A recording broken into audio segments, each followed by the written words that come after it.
sa inyong lahat. Papakilala pala ako sa inyo guys, sa mga hindi pa nakakilala sa akin. Bago lang po ako dito sa YouTube.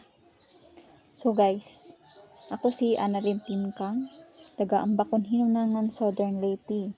May dalawa na akong anak guys. 31 years old na ako guys.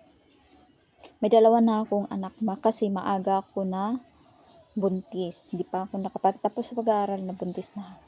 5 kami magkakapatid, ako yung pang-apat guys. So, ngayon guys, ako yung breadwinner sa family namin. Hindi madali maging isang breadwinner guys. Ang hirap maging isang breadwinner, marami kang problema, pero hindi mo ma-share sa magulang mo, sa mga kapatid mo.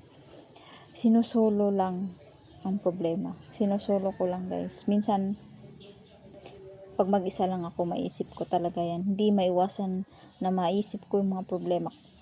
At maiyak na lang ako. So, gusto ko man i-share, pero walang